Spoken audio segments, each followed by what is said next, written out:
प्रभु यीशु मसीह के नाम में आप सभी को मेरा जय मसीह की। मेरे प्यारे भाइयों बहनों, आज इस YouTube वीडियो को बनाने का मेरा उद्देश्य है, जैसा कि आप सभी लोग जानते हैं, कल हमारे देश में एक पर्व मनाया जाने वाला है जिसका नाम है रक्षाबंधन। और मैंने देखा है बहुत से मसीही भाई बहन भी इस उत्सव को बहुत ही उत्सुकता के साथ मनाते हैं, बहुत ही खुशी के साथ मनाते हैं। और वो हर तरह के कार्य करते हैं। जब उनसे कभी कुछ पूछा जाता है कि आप ऐसा क्यों करते हैं, तो उनका सीधा सा जवाब होता है कि इसमें कोई हम पूजा पाठ नहीं कर रहे हैं, जस्ट हम एक राखी बांध रहे हैं।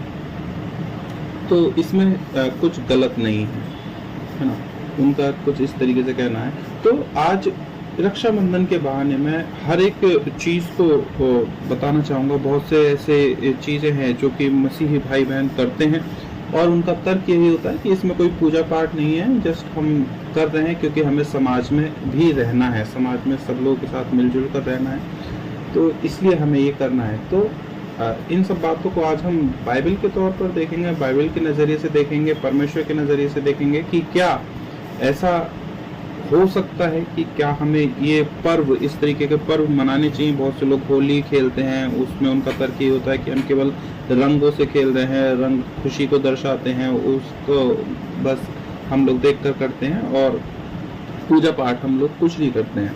तो सवाल ये होता है, अभी आप समझ जाइएगा, मैं क्योंकि रक्षाबंधन का पर्व है इसलिए मैं रक्षाबंधन को का ही शब्द यूज करूंगा। अगर आप और भी जितने भी पर्व अगर आप मनाते हैं या आपके आस पड़ोस में कोई ऐसे मसीही भाई बहनों को अगर आप देखते हैं जो मनाते हैं, उनको आप उन सभी पर्वों को लेकर आप समझा सकते हैं। तो अभी मैं केवल रक्षाबंधन शब्द का ही यूज करूंगा, ठीक है। तो आप समझ जाइएगा कि और भी पर्वों के विषय में भी मैं बात कर रहा हूँ परमेश्वर के वचन से।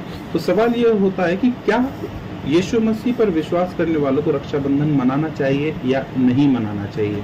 तो इसका उत्तर है, सीधा साधा उत्तर है कि बिल्कुल भी नहीं, बिल्कुल भी नहीं। अब बहुत से ऐसे लोग जो इन सभी पर्वों को मनाते होंगे, उनका सीधा सा एक प्रश्न आएगा कि क्यों रक्षाबंधन में क्या पाप है। इसमें तो हम केवल एक धागा ही तो बांध रहे हैं, हम किसी की आराधना नहीं कर रहे हैं, हम किसी अन्य देवी देवता की पूजा पाठ नहीं कर रहे हैं, कुछ भी तो हम ऐसा नहीं कर रहे हैं जो परमेश्वर के वचन में निषेध है। तो इसमें क्या पाप है। तो परमेश्वर का वचन इन सब बातों के विषय में यही बताता है कि पवित्र बाइबल का वचन कहता है कि परमेश्वर की आज्ञा को ना मानना ही पाप है। परमेश्वर की आज्ञा को ना मानना ही पाप है। अब परमेश्वर का वचन में कहाँ ऐसा लिखा है कि रक्षाबंधन को नहीं मनाना चाहिए। बहुत से लोग ये तर्क देंगे, परमेश्वर की आज्ञा इसके विषय में क्या है, इसके विषय में तो अब कभी हमने बाइबल में नहीं पढ़ा, कहीं क्लियरली ऐसा लिखा ही नहीं कि रक्षाबंधन का पर्व नहीं मनाना चाहिए।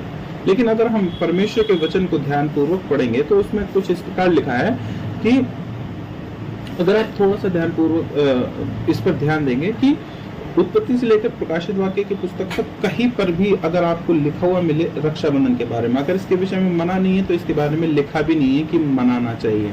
इसमें लिखा है कि अगर हम देखें तो पुराने नियम में अगर आप देखेंगे तो कभी आप देखेंगे कि क्या अब्राहम ने राखी का त्योहार मनाया, क्या कभी मूसा ने राखी का त्योहार मनाया, डैनियल हुआ, शद्रक मेशक अबेदनगो थे, या किसी ने भी ये रक्षाबंधन का त्योहार मनाया या अन्य कोई त्योहार मनाया, होली रही, दीपावली रही या ईद रही, है ना, कोई भी ऐसा त्योहार मनाया है क्या, है ना। कितने भविष्यद्वक्ता हुए, है ना, बहुत से विश्वासी लोग हुए, नबी हुए। क्या कभी हम बाइबल में ऐसा पढ़ते हैं क्या कि किसी ने इस तरीके के त्योहार मनाए, अन्य जातियों के त्योहार मनाए और उनसे परमेश्वर प्रसन्न हुआ। तो जाहिर सी बात है उनकी भी बहनें होंगी, वो भी भाई बहन होंगे, है ना। लेकिन राखी का त्योहार या अन्य किसी त्योहार का वर्णन हमें बाइबल में कहीं पर भी नहीं मिलता है। हमें दूसरे पर्वों के, दूसरे अन्य जाति लोगों के पर्वों के विषय में लिखा हुआ जरूर है बाइबल में, लेकिन उनके मनाने से परमेश्वर प्रसन्न होता है ऐसा कहीं पर भी नहीं है। परमेश्वर जब भी ऐसा देखता है कि हम किसी उसके लोग किसी अन्य पर्व में शामिल हुए तो परमेश्वर को गुस्सा आता है, ऐसा हमें देखने को मिलता है।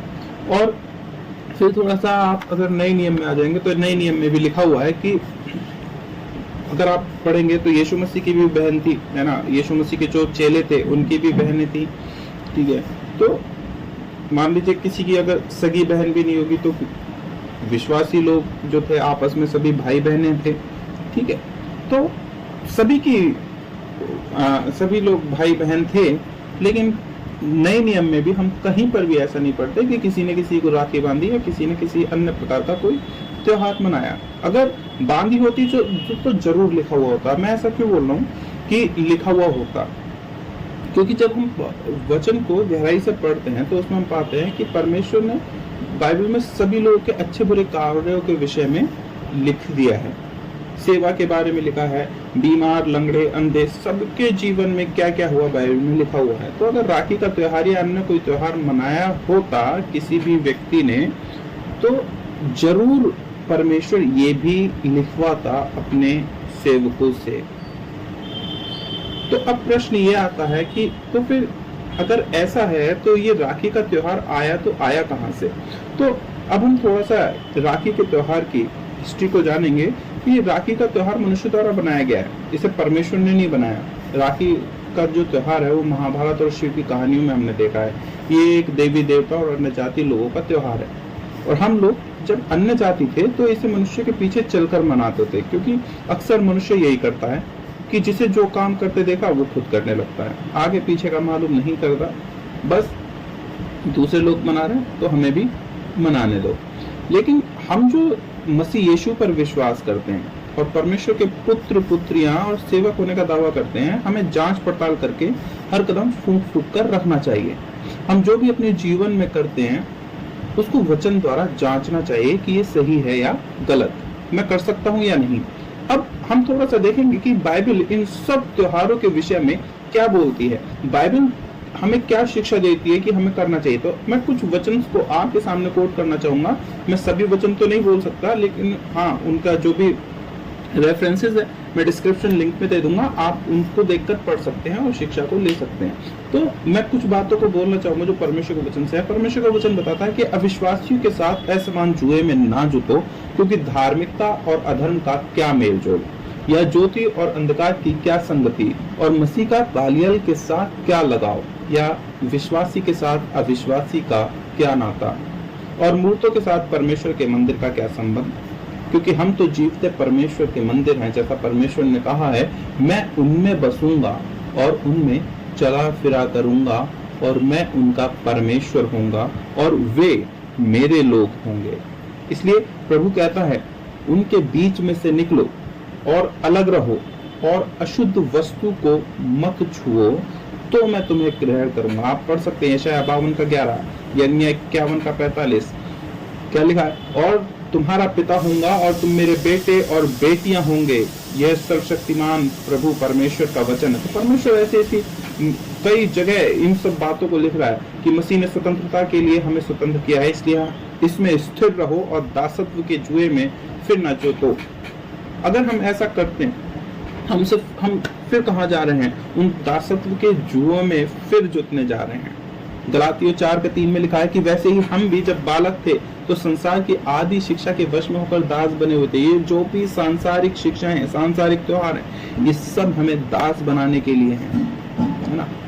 लेकिन गलातियों 4 और उसका 9 और 10 में ही लिखा है कि पर अब जो तुमने परमेश्वर को पहचान लिया, वरन परमेश्वर ने तुमको पहचाना, तो उस निर्बल और निकम्मी आदि शिक्षा की बातों की ओर क्यों फिरते हो, जिनके तुम दोबारा दास होना चाहते हो। तुम दिनों और महीनों और नियत समयों और वर्षों को मानते हो। परमेश्वर एक डांट लगा रहा है। परमेश्वर ये आपसे पूछ रहा है, आपसे डायरेक्टली, जो भी हैं, अगर आप इन सभी पर्वों को मनाते हैं तो सीधा परमेश्वर का प्रश्न आज आपसे है कि तुम क्यों संसार की जो निकम्मी आदि शिक्षा हैं उनकी ओर फिरते हो। तो ऐसे बहुत से बातें हैं, मैं सभी रेफरेंसेस आपको दे दूंगा। तो इन सब के विषय में परमेश्वर बार बार चिल्लाकर परमेश्वर का वचन बोल रहा है कि निकलो, अन्य जाति के लोगों में से मत करो उनके जैसे काम, मत सहभागी हो उनके कामों में। और भी बाइबल में बहुत वचन है कि संसार में से निकलो, संसार के काम ना करो, इन सभी विषयों पर। तो क्या अब भी आप यही बोलेंगे कि हमें सबूत चाहिए कि त्योहार ना मनाने के विषय पर। याद रखना मेरे भाई बहनों, परमेश्वर के वचन से बड़ा कोई व्यक्ति या वस्तु नहीं। आपका पास्टर परमेश्वर से बड़ा नहीं। अगर आपका पास्टर बोलता है कि कोई बात नहीं, रक्षाबंधन हो या और कोई त्योहार मना लो, सेलिब्रेट कर लो, संसार में भी तो रहना है, ऐसी शिक्षा देने वाला कोई भी पास्टर, भविष्यद्वक्ता, बड़े से बड़ा प्रचारक क्यों न हो, आप उसकी ना सुने, उसकी बात ना माने, क्योंकि सत्य है परमेश्वर और उसका वचन।